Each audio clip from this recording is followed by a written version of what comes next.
सिद्धांत और अनुबंध भाग 19, जहां प्रभु ने मार्टिन हैरिस से बलिदान और उद्धारकर्ता के प्रायश्चित के बारे में बात की। यह भाग बहुत पावरफुल है क्योंकि यह हमें उद्धारकर्ता के व्यक्तिगत बलिदान के आमने सामने लाता है और यह कैसे हमारे अपने जीवन को प्रभावित कर सकता है। चलिए शुरुआती पदों से शुरू करते हैं। पद 1 से 12 में प्रभु ने खुद को आदि और अंत के रूप में परिचित कराया, लेकिन इसका असली मतलब क्या है? मार्टिन हैरिस के लिए प्रभु से यह सुनना इतना महत्वपूर्ण क्यों है? प्रभु कहते हैं, मैं ईश्वर अनंत हूं, और यह हमारे लिए समझना बहुत जरूरी है क्योंकि ईश्वर अनंत हैं, उनका कोई आदि नहीं है और कोई अंत नहीं है। जब हम इसे समझते हैं तो हमें एहसास होता है कि उनका प्यार और शक्ति समय और स्थान से परे है, और वह सब कुछ जो वह हमसे मांगते हैं वह उस अनंत प्रेम से जुड़ा है। मार्टिन को यह जानने की जरूरत थी कि भगवान की योजना परीक्षा के किसी भी एक पल से बड़ी थी, भविष्य के किसी भी डर से बड़ी। उसे यह जानने की जरूरत थी कि चाहे कुछ भी हो जाए, परमेश्वर के उद्देश्य शाश्वत हैं और हमेशा प्रबल रहेंगे।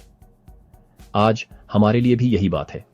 जब हम कठिन फैसलों या अनिश्चित भविष्य का सामना करते हैं तो ईश्वर के अनंत स्वभाव को याद रखने से हमें विश्वास के साथ आगे बढ़ने में मदद मिलती है। उनके वादे समय की सीमा से बंधे नहीं हैं, वे अनंत हैं।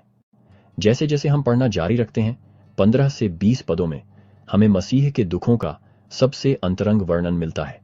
ये शब्द सीधे उद्धारकर्ता के अपने मुंह से आते हैं, जो गेत्सेमन और क्रूस पर उनके बलिदान की गहराई का वर्णन करते हैं। वह कहते हैं, मैं ईश्वर ने सबके लिए ये बातें सही हैं, ताकि अगर वे पश्चाताप करें तो उन्हें कष्ट न हो। क्या आप सोच सकते हैं कि यह उनके लिए कैसा रहा होगा? सभी मानवीय कष्टों का भार महसूस करना, हर पाप का अनुभव करना, हर दर्द, हर दुख।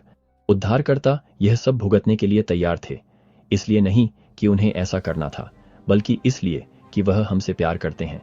वह कहते हैं, मैंने तुम्हारे लिए ये बातें सही हैं। हम कितनी बार उस कथन की गहराई पर विचार करते हैं। अंत में, जैसा कि हम 23 और 38 पदों में पढ़ते हैं, प्रभु हमें कहते हैं, मुझसे सीखो और मेरे वचनों को सुनो। प्रभु हमें उनसे सीखने के लिए बुला रहे हैं, केवल निष्क्रिय अर्थों में नहीं, बल्कि वास्तव में सुनने के लिए, उनके शब्दों पर विचार करने के लिए और उन्हें हमारे जीवन का मार्गदर्शन करने के लिए। अगर हम शांति चाहते हैं तो हमें उनकी नम्रता में चलने के लिए तैयार रहना होगा, उनकी शिक्षाओं को अपने दिल में ले जाने के लिए।